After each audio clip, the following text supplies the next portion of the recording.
রসূলুল্লাহ সাল্লাল্লাহু আলাইহি ওয়াসাল্লামের তায়েফ সফর ইসলামের ইতিহাসে ধৈর্য, তাওয়াক্কুল ও মহান চরিত্রের এক অনন্য দৃষ্টান্ত।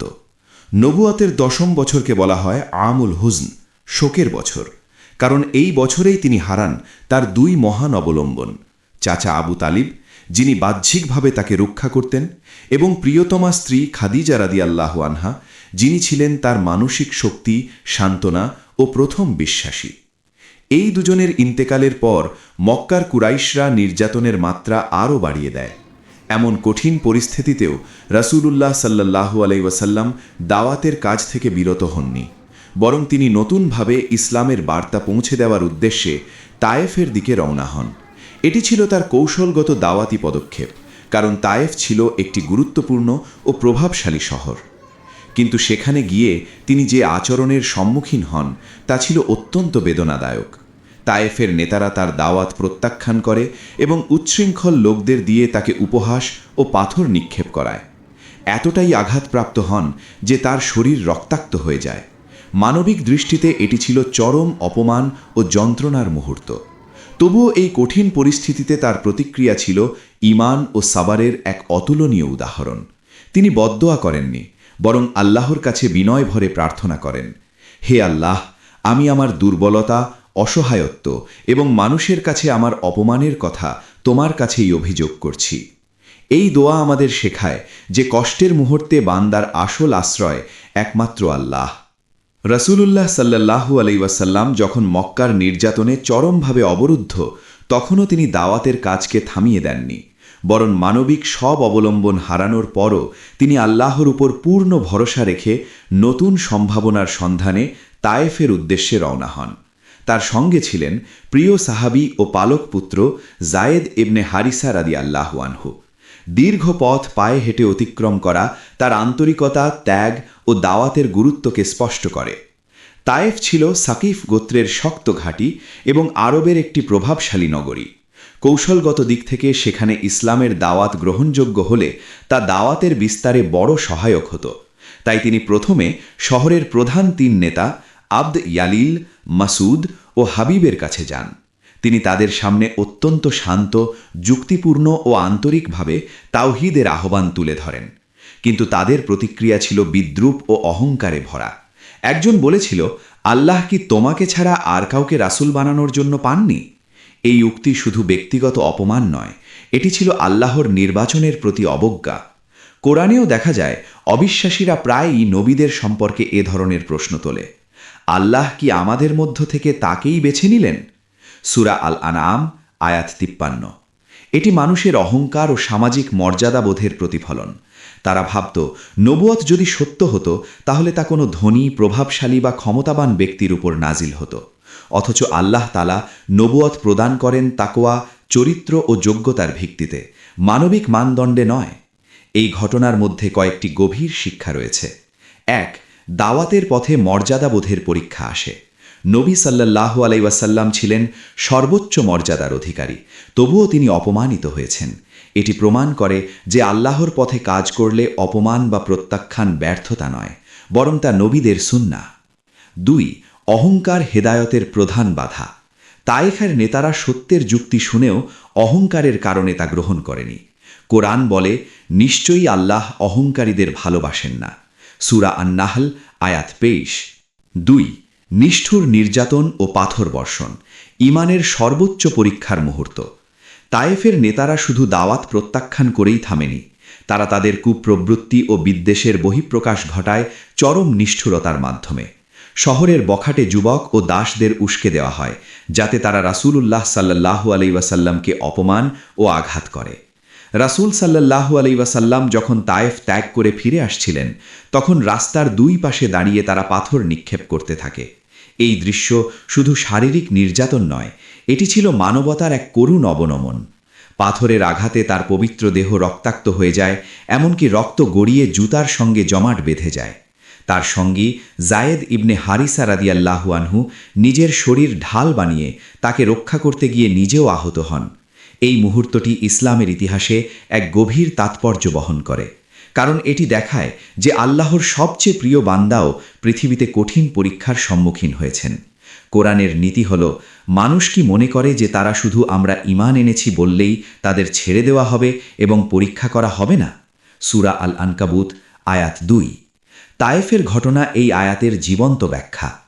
1. শারীরিক কষ্ট কিন্তু আত্মিক দৃঢ়তা। রাসূল সাল্লাল্লাহু আলাইহি ওয়াসাল্লাম শারীরিকভাবে আহত হয়েছিলেন, কিন্তু তার ঈমান, দাওয়াত ও আল্লাহর প্রতি নির্ভরতা বিন্দুমাত্র দুর্বল হয়নি। বাহ্যিকভাবে তিনি অসহায় ছিলেন, কিন্তু আধ্যাত্মিকভাবে ছিলেন সবচেয়ে শক্তিশালী। 2. নববী চরিত্রের মহিমা। এমন নিষ্ঠুর আচরণের পরও তিনি প্রতিশোধমূলক আচরণ করেননি, বরং পরে যখন ফেরেশতা পাহাড় চাপা দিয়ে তাদের ধ্বংস করার প্রস্তাব দেন, তখন তিনি দয়া ও আশার বাণী উচ্চারণ করেন। এটি প্রমাণ করে যে তার মিশন ছিল হেদায়াত, প্রতিশোধ নয়। 3. দাওয়াতের বাস্তবতা। এই ঘটনা আমাদের শেখায় যে সত্যের পথে চলা সহজ নয়। দাওয়াতের কাজ কেবল কথার মাধ্যমে নয়, ত্যাগ, কষ্ট ও ধৈর্যের মাধ্যমেও প্রতিষ্ঠিত হয়। 3. আঙুর বাগানে আশ্রয় ও আদ্দাসের ইসলাম গ্রহণ। নিরাশার অন্ধকারে আশার আলো। তায়েফের নিষ্ঠুর নির্যাতনের পর রাসূলুল্লাহ সাল্লাল্লাহু আলাইহি ওয়াসাল্লাম রক্তাক্ত ও ক্লান্ত অবস্থায় শহরের বাইরে উতবা ও সায়বা নামক 2 ভাইয়ের একটি আঙুর বাগানে আশ্রয় নেন। মানবিক দৃষ্টিতে এটি ছিল গভীর অসহায়ত্বের মুহূর্ত। না ছিল বাহ্যিক সমর্থন, না ছিল দুনিয়াবী নিরাপত্তা। কিন্তু ঠিক এই সময়ই আল্লাহ তাআলা তার প্রিয় নবীকে সান্ত্বনার এক সূক্ষ্ম নিদর্শন দেখান। বাগানের মালিকরা তাদের খ্রিস্টান দাস আদ্দাসকে কিছু আঙুর দিয়ে রাসূলুল্লাহ সাল্লাল্লাহু আলাইহি ওয়াসাল্লামের কাছে পাঠায়। নবী সাল্লাল্লাহু আলাইহি ওয়াসাল্লাম যখন আঙুর খেতে শুরু করেন, তখন তিনি বলেন, বিসমিল্লাহ। এই একটি বাক্য আদ্দাসের হৃদয়ে আলোর অন্তলে, কারণ সে জানত তার অঞ্চলের লোকেরা এভাবে আল্লাহর নাম নিয়ে খাবার শুরু করে না। কথোপকথনের এক পর্যায়ে রাসূলুল্লাহ সাল্লাল্লাহু আলাইহি ওয়াসাল্লাম জানতে পারেন যে আদ্দাস নিনোভা বা বর্তমান ইরাকের মসুল অঞ্চল থেকে এসেছে। তখন তিনি বলেন, এটি তো সৎ ব্যক্তি ইউনুস ইবনে মাত্তার নগরী। আদ্দাস বিস্মিত হয়ে জিজ্ঞেস করে, আপনি ইউনুস ইবনে মাত্তার কথা কিভাবে জানেন? রাসূলুল্লাহ সাল্লাল্লাহু আলাইহি ওয়াসাল্লাম উত্তর দেন, তিনি আমার ভাই ছিলেন, তিনি ছিলেন একজন নবী, আমিও একজন নবী। এই সংলাপ আদ্দাসের অন্তরকে স্পর্শ করে। সে বুঝতে পারে যে এ ব্যক্তি সাধারণ কেউ নন, তিনি সেই নবীদের ধারাবাহিকতার অংশ যাদের কথা সে তার ধর্মীয় জ্ঞান থেকে জানত। ফলশ্রুতিতে আদ্দাস গভীর শ্রদ্ধায় তার হাত ও পায়ে চুম্বন করে এবং ঈমান গ্রহণ করে। এই ঘটনার গভীর তাৎপর্য। 1. আল্লাহর সান্ত্বনার নিদর্শন। তায়েফের সম্মিলিত প্রত্যাখ্যানের পরও আল্লাহ দেখালেন যে পৃথিবী কখনোই হেদায়ত শূন্য নয়। পুরো শহর অস্বীকার করলেও একজন আন্তরিক হৃদয় সত্য গ্রহণ করতে প্রস্তুত থাকে। 2. নবুয়তের সার্বজনীনতা। রাসূলুল্লাহ সাল্লাল্লাহু আলাইহি ওয়াসাল্লাম ইউনুস আলাইহিস সালামের কথা উল্লেখ করে প্রমাণ করলেন যে ইসলাম পূর্ববর্তী সব নবীরই ধারাবাহিকতা। এতে বোঝা যায় যে ইসলামের দাওয়াত কোনো জাতি বা অঞ্চলের জন্য সীমাবদ্ধ নয়, এটি মানবতার জন্য সার্বজনীন। 3. কষ্টের পরই আসে প্রশান্তি। তায়েফের পাথর বর্ষণের রক্তাক্ত দৃশ্যের পর আদ্দাসের ইসলাম গ্রহণ ছিল এক আধ্যাত্মিক প্রলেপ। এটি শেখায় যে আল্লাহ বান্দাকে কখনো একেবারে নিরাশ করেন না। কঠিন পরীক্ষার মধ্যেই তিনি রহমতের দরজা খুলে দেন। 4. হৃদয়ের শক্তি বাহ্যিক শক্তির চেয়ে বড়। তায়েফের নেতারা ছিল ক্ষমতাবান, কিন্তু তাদের হৃদয় ছিল কঠিন। আদ্দাস ছিল একজন দাস, কিন্তু তার হৃদয় ছিল সত্য গ্রহণে প্রস্তুত। ইসলামের দৃষ্টিতে মর্যাদা নির্ধারিত হয় তাকওয়া ও আন্তরিকতার দ্বারা, সামাজিক অবস্থান দ্বারা নয়। 5. পাহাড়ের ফেরেশতা ও রাসূলুল্লাহের ক্ষমা, রাহমাতুল্লিল আলামিনের প্রকৃত পরিচয়। তায়েফের বেদনাদায়ক অধ্যায় শেষ করে রাসূলুল্লাহ সাল্লাল্লাহু আলাইহি ওয়াসাল্লাম যখন ফিরে আসছিলেন, তখন কারনুল মানাজিল নামক স্থানে আল্লাহ তাআলা তার জন্য এক বিশেষ সান্ত্বনার ব্যবস্থা করেন। আকাশে একটি মেঘ তাকে ছায়া দিচ্ছিল। সেখানে হাজির হন জিবরাইল আলাইহিস সালাম।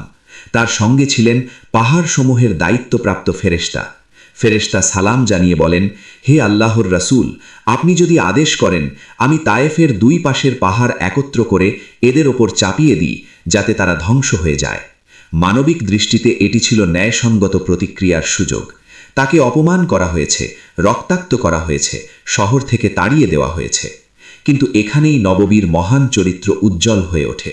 রাসূলুল্লাহ সাল্লাল্লাহু আলাইহি ওয়াসাল্লাম উত্তরে বলেন, না, বরং আমি আশা করি যে আল্লাহ তাদের বংশধরদের মধ্য থেকে এমন মানুষ বের করবেন যারা এক আল্লাহর ইবাদত করবে এবং তার সাথে কাউকে শরিক করবে না।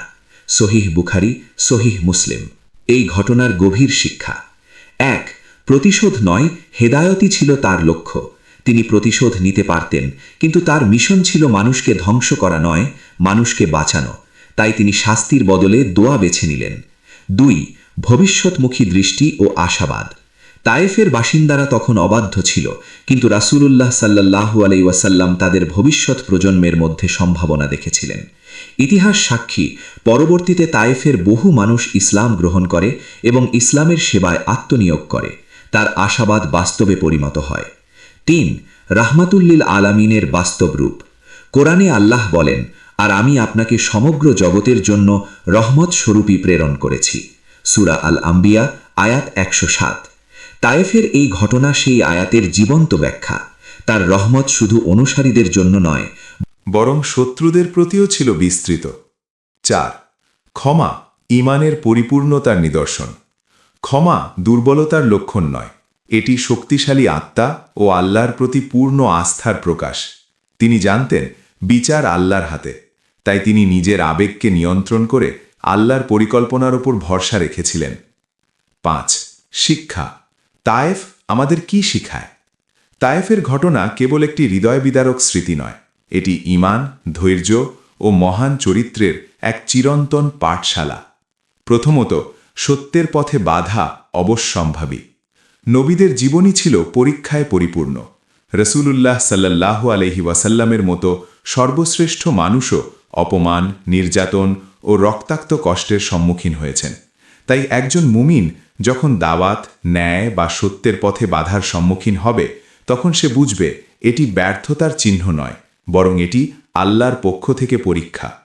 দ্বিতীয়ত, ধৈর্য বা সবর হল মুমিনের শক্তি। তায়েফে শারীরিকভাবে আহত হয়েও রাসূল সাল্লাল্লাহু আলাইহি ওয়াসাল্লাম মানসিকভাবে ভেঙে পড়েননি। তিনি আল্লাহর দরবারে দোয়া করেছেন, অভিযোগ করেছেন কেবল তার কাছেই। কুরআন বলে, নিশ্চয়ই আল্লাহ ধৈর্যশীলদের সঙ্গে আছেন। সূরা আল বাকারা ১৫৩। সবর মানে নিষ্ক্রিয় থাকা নয়, বরং আল্লাহর উপর ভরসা রেখে সঠিক পথে অটল থাকা। তৃতীয়ত, অকল্যাণ নয়, হিদায়াত কামনা করা মুমিনের বৈশিষ্ট্য।